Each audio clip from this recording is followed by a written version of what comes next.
Hazur, as I have understood from the verses of Holy Quran, Yes. and especially the verse Innal ladzina amanu summa kafaru summa amanu summa kafaru summa yazdadu kufran.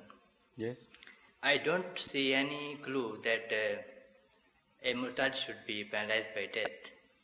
You don't see Any reason, any clue that... nor do I. No, So but we agree fully my with that. question is, Yes. that is there any unauthentic, authentic tradition of Holy Prophet ﷺ? No, none or whatsoever. any, maybe some incident which happened in the life of Prophet ﷺ? None to If my not, knowledge. then how this thing has crept into Islam? Ask those who believe in that. Well, the only reason they forward is a chapter of Islamic history starting from the first caliphate, of course, Hazrat Abu Bakr radhiyallahu ta'ala anhu. And the other arguments they put forward in their support also belong to the Khilafat-e-Rashida period.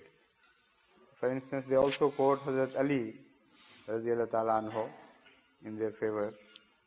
There are a few odd incidents where people have been fought and killed because they rebelled. And in that process, they also declared themselves to be non-Muslims. So the historians of the later days mixed these two things and confused the issue. What happened in the first incident, at the time of Hazrat Abu Bakr Siddiq radhiyallahu ta'ala anhu, Musailama Kazzab and his followers raised the banner of rebellion against Islam, and they did not only renegaded, but they also attacked Islamic center. They were preparing in large number to attack Medina, and they already started killing the Muslims around. And this was the state of affairs, so a battle had to be fought with them. I mean, it was justified just because of the rebellion. But another element of confusion crept into this situation, when Hazrat Abu Bakr Siddiq radhiyallahu ta'ala anhu directed the Muslim army not to fight with any village or kill any person, where they heard this sound of voice of azan, or where they saw the mosques facing Qibla, and where they submitted and they claimed to be Muslims. So from that they infer that perhaps the only reason they were punished was that they had renegated. Now there are so many things to be judged and viewed before one can come to a final definite conclusion. This practice of not killing anyone who had claimed to be a Muslim was not a new practice. This was a fundamental order and instruction to every Muslim during the lifetime of Hazrat Muhammad Mustafa sallallahu alaihi wasallam. So the question of somebody having renegated does not come into picture at all. This is an instruction for all times to come, and the reason behind is not conversion of religion by compulsion. It is a different reason altogether. The reason is that if somebody claims to be a Muslim, all his previous sins are forbidden. He is given a new spiritual life. And this is a very magnanimous attitude of Islam towards the opponents, which is unfortunately used against Islam as a sign of barbarism, that they enforce their religion upon others, and this is the proof. It's exactly the other way around. What happened was that Islam claimed that you are not to judge others, but everybody must be taken according to his own word, on the face value of what he claims. And you must not interfere into other people's thinkings and what is passing within the hearts. This is not your job, this is Allah's job.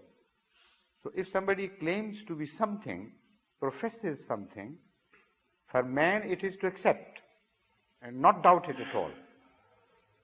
This is the fundamental principle of human rights.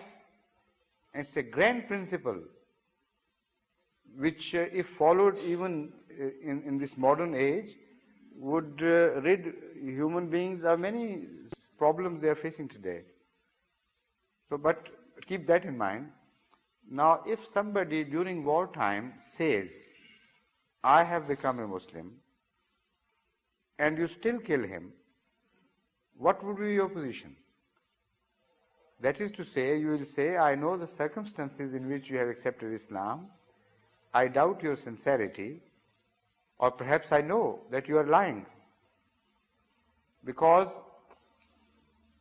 if that is not the case, then you are not permitted to kill him. You follow this point?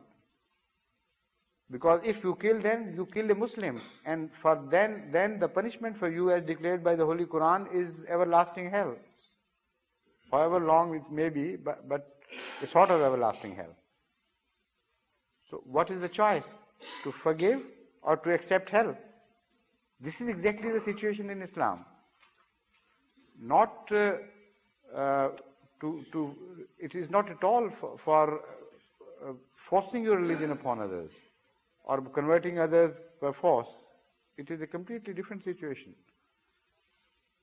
I mean, there is no alternative. It has to be like this. So it was like that at the time of Hazrat Abu Bakr Siddiq radiyallahu ta'ala anhu.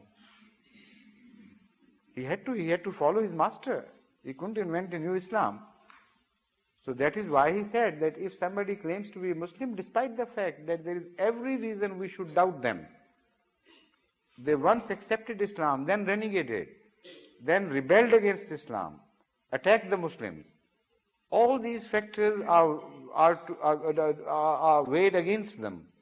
Yet, despite everything, I will not permit you to take the power of God into your own hands and doubting others' professions. What a beautiful teaching, what a beautiful practice. And how unfortunately distorted so much by the Muslims themselves. So that is the only reason they can offer. But again, they do not draw the correct inferences from that situation in other respects as well. They quote so often nowadays in Pakistan that there must be some Abu Bakr reborn to slaughter all Ahmadis and wipe them out. But what Abu Bakr said, they are not following, they are rebelling against him. Hazrat Abu Bakr radiyallahu ta'ala anhu said, if you hear the voice of azan, you have nothing to do with them. They say, if we hear the voice of azan, we'll kill you. What Hazrat Abu Bakr said was, if you hear somebody say, I am a Muslim, have nothing to do with him. You have no right over his life, his property, his honor. They say, if you say you are a Muslim, then we have every right over your property, your life and your honor. Exactly the opposite of what he did. And this is their Islam which they are enforcing upon us.